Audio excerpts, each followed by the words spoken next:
The wild is full of amazing animals. Today we look at two very different ones. First, the porcupine. It's a rodent.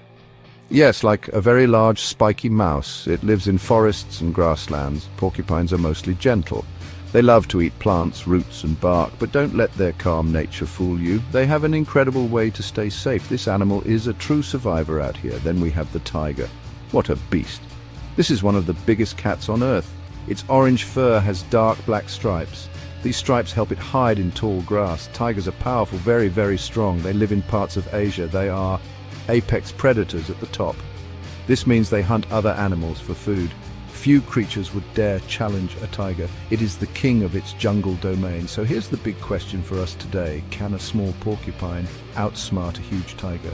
It sounds like an impossible fight, doesn't it? One is a quiet plant eater, the other is a mighty meat eater. The porcupine is much smaller than the tiger.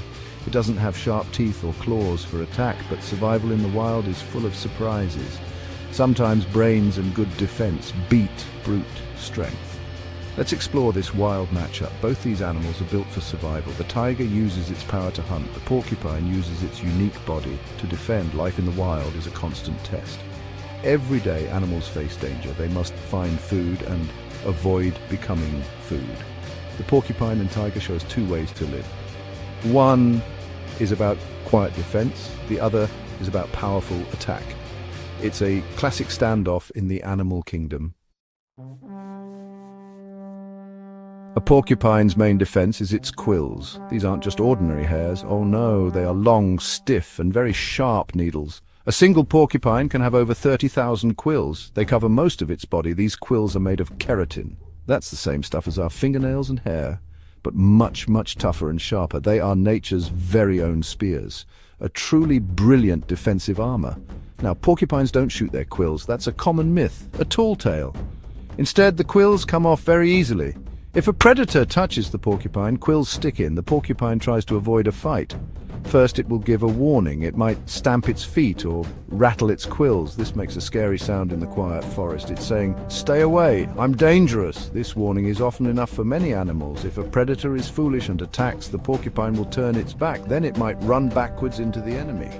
This drives the sharp quills deep into the attacker's skin. Imagine getting a few dozen of those stuck in you. The quills have tiny barbs, like fish hooks. These barbs make them very hard to pull out and incredibly painful too. Once they are in, they tend to stay in. Or worse, they can move deeper. These quills are a serious deterrent. They can injure a predator very badly, even if the attacker is big and strong. A face full of quills is no joke. It can stop a hungry animal in its tracks. The porcupine doesn't need to win a fight, it just needs to make the attacker regret trying, and those sharp, barbed quills do exactly that. It's a very effective way to say, "Leave me alone." This spiky defense is respected by most. Tigers are incredible hunters, truly magnificent. They are built for stealth and power. A tiger usually hunts alone. It likes the cover of darkness, dusk or dawn. Its striped coat is perfect camouflage. It blends into the long grass and shadows. A tiger can move very quietly for such a big animal. It stalks its prey with great patience, waiting for the perfect moment to strike. This patience makes it a deadly predator. When a tiger attacks, it's fast and brutal. It uses its large, powerful body. A tiger can weigh hundreds of kilograms. It has immensely strong legs to pounce. It can leap several meters in one go. Its claws are long and razor-sharp, perfect for grabbing onto struggling prey. And its jaws are packed with long, sharp teeth, designed to deliver a deadly bite, usually to the neck or throat of its victim. Tigers hunt large animals. This takes skill. Their usual dinner includes deer, wild pigs, and even buffalo. These are not small or easy prey. This shows you the tiger's immense strength. It can bring down animals much heavier than itself. A tiger needs a lot of food to survive, so it must be a successful hunter. Its whole body is a weapon, from its keen eyes to its powerful muscles. It's a killing machine honed by nature. But tigers are also smart animals. They learn from their experiences. A young tiger might be reckless, but an older, wiser tiger knows to be careful. It will assess the risk before attacking. It doesn't want to get injured. An injury can mean it can't hunt. And if a tiger can't hunt, it will starve. So it might think twice about attacking a strange, spiky creature, especially if it has seen or felt quills before. So can a porcupine really outsmart a tiger? Can its quills actually stop or even kill this giant cat? The answer is a definite yes, it can, not by fighting like a warrior, claws and teeth, but by using its amazing defensive strategy. The quills are the porcupine's secret weapon. If a tiger attacks a porcupine, it's in for a nasty shock. Those quills will embed themselves deeply. The tiger might roar in pain and surprise. This is the porcupine outsmarting the predator. Think about those quills stuck in a tiger. They are incredibly painful, a constant agony. The barbs make them hard to remove.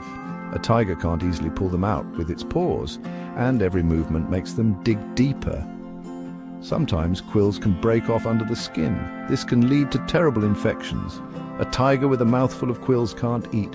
Quills in its chest or paws make hunting impossible. The great hunter becomes the victim. There are stories from the wild, and experts have seen the evidence. Predators, including big cats like leopards and lions, have died.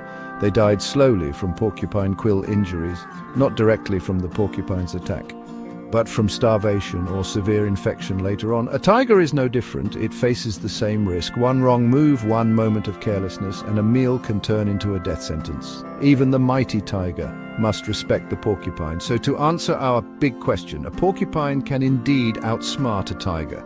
It does this by being a very difficult and dangerous meal. The porcupine's defense is passive but powerful. It's a lesson that size and strength aren't everything. The porcupine's quills are a great equalizer. A tiger that attacks a porcupine is taking a huge gamble. It might get a meal, or it might get a fatal injury. The porcupine survives by making itself too costly to hunt. That, in the wild, is the ultimate way to outsmart a foe.